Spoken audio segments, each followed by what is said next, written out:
Welcome back everybody to the Clean Cuisine. My name is Jen and today I'm going to be showing you how to make something that is near and dear to my heart. If you have done the Whole30 or perhaps even if you haven't, you know what a Larabar is.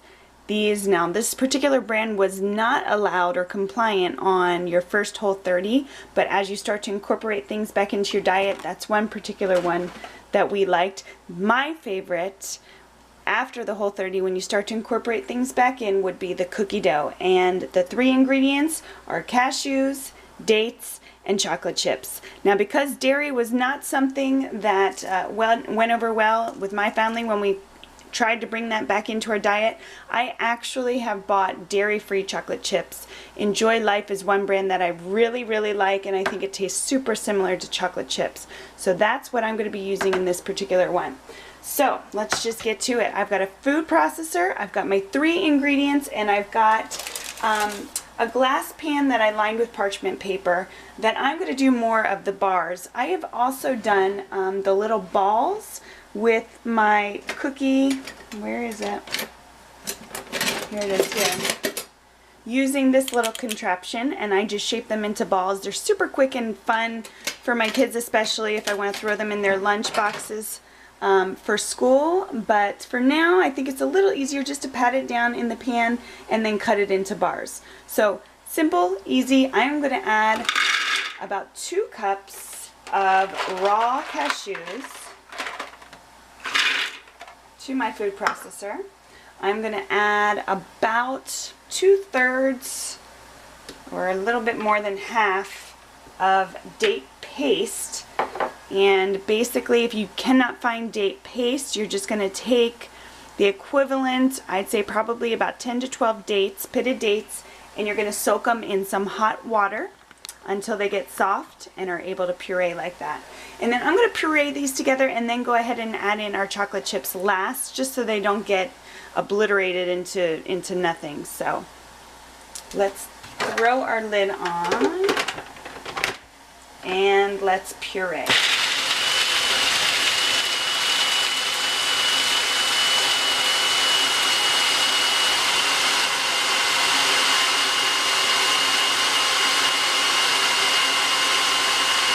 Okay, so after pureeing my cashews and the date paste that I had, I did put in a little bit more date paste just to make it, you can see when you squish it together, it kind of stays put into a little patty. That's the kind of consistency you're looking for.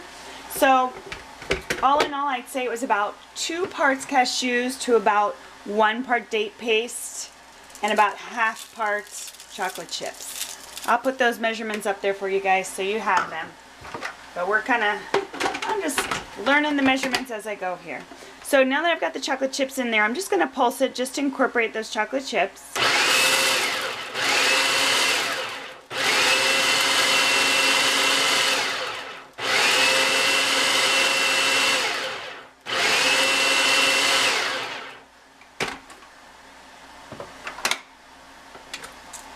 Now it looks like that. I could eat this probably by the spoonful right now, but I will resist.